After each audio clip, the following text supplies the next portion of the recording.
আজকে আমাদের এখানে তাপমাত্রা পুরো 42 ডিগ্রি। আমাদের এখানে আজকে এত পরিমাণে রোদ আর এত পরিমাণে গরম পড়েছে। এই রোদের তাপে আমার বাগানের অবস্থা একদমই খারাপ হয়ে গেছে। আর এই রোদের তাপে আমার বাগানের সবগুলো গাছই শুকিয়ে যাচ্ছে। হ্যালো এভরিওয়ান, আসসালামু আলাইকুম। এর আগের একটি ভিডিওতে আমি আমার বাগানের আপেল গাছের ভিডিও তোমাদের মাঝে শেয়ার করেছিলাম। ওই ভিডিওতে তোমরা আমাকে এত পরিমাণে সাপোর্ট আর ভালোবাসা দিয়েছো আর এত পরিমাণে কমেন্ট আসছিল যে সবাই আমার বাগানের পুরো ভিডিওই দেখতে চেয়েছে। তাই ভাবলাম এই তীব্র গরম আর রোদে আমার বাগানের পুরো ভিডিও তোমাদের মাঝে শেয়ার করি। আমার বাগানে কিন্তু অনেক কিছুর গাছই লাগিয়েছি। চলো তোমাদের আগে বলি আমার বাগানে কি কি গাছ লাগিয়েছি। আমার বাগানে আপেল গাছ, লাউ গাছ, শসা গাছ, জবা ফুলের গাছ, গোলাপ ফুলের গাছ, পুঁই শাকের গাছ, তুলসী গাছ, ডাঁটা শাক, অ্যালোভেরার গাছ, সাথে অনেকগুলো মরিচ গাছও রয়েছে। কিছুদিন আগে মরিচের দাম যে এত পরিমাণে বেড়ে গিয়েছিল, অনেকে কিন্তু মরিচের এত দাম হওয়ার কারণে মরিচই কিনতে পারেনি। বাট আলহামদুলিল্লাহ তখন কিন্তু আমাদের মরিচ গাছে অনেকগুলো মরিচ ধরেছে। এত পরিমাণ দামের মধ্যে কিন্তু আমাদের কোনো মরিচই কিনতে হয়। যাই হোক, দেখো এই তীব্র গরম আর রোদের মধ্যে কিন্তু আমি আমার বাগানে পানি দিচ্ছি। আমি কিন্তু প্রথমে আমার আপেল গাছে পানি দিচ্ছি। আপেল গাছটি কিন্তু আমি অনেক শখ করেই লাগিয়েছিলাম। আমি কখনো কল্পনাই করিনি যে আমার আপেল গাছ এতটা বড় হয়ে যাবে। তোমরা সবাই দোয়া করবে আমার আপেল গাছে যেন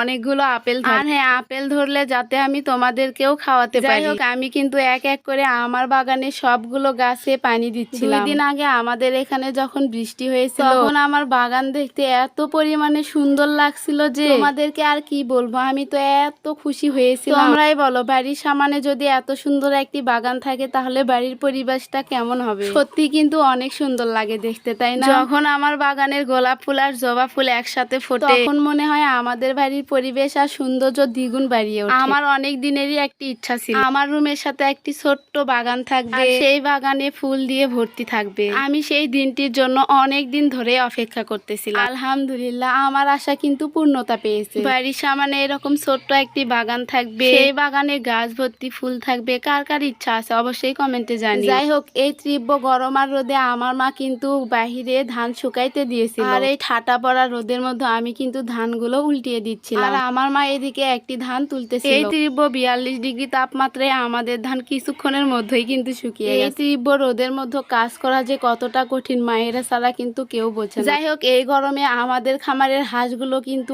অনেক দাপাদাপি করতেছে। হাঁসের বাচ্চাগুলোকে এখন গোসল করাতে হবে। আজকে আমার ভাই একটি দরকারি কাজে বাইরে গেছে, আমাদেরকে বলে গেছে আমার আসতে যদি দেরি হয় হাঁসের বাচ্চাগুলোকে একটু গোসল করাই। তাই আমি আর আমার মা হাঁসের বাচ্চাগুলোকে গোসল করানোর জন্য মোটর লাগাইতেছিলাম। আর এই মোটরের পাইপ কিন্তু আমার ভাই ছাড়া আমরা কেউ লাগাতে পারি না। আমার ভাই যেহেতু আজকে বাড়িতে নাই, আমার আর আমার মাকে অনেক কষ্ট করে মোটরের পাইপটি লাগাতে হলো। ফাইনালি আমরা অনেক টানাটানি করার পর মোটরের পাইপটি লাগাতে পারলাম। আর দেখো, আমরা কিন্তু আমাদের খামারের হাঁসগুলোকে গোসল করানোর জন্য একটি ছোট্ট সুইমিং পুল বানিয়েছি। আমাদের হাঁসগুলোকে কিন্তু এইভাবেই গোসল করানো হয়। এই হাঁসের বাচ্চাগুলোকে কিন্তু কখনোই বাহিরে নিয়ে যাওয়া হয় না গোসল করানোর জন্য। যাই হোক, সবাই আমার জন্য দোয়া করবে, আমাকে সবাই সাপোর্ট করবে। আমি যেন আমার গ্রামের এবং আমার পরিবারের নতুন নতুন আপডেট তোমাদের মাঝে শেয়ার করতে পারি। সবাই ভালো থাকবে, সবাই আমার জন্য দোয়া করবে। দেখা হবে নেক্সট কোনো ভিডিওতে। আল্লাহ হাফেজ।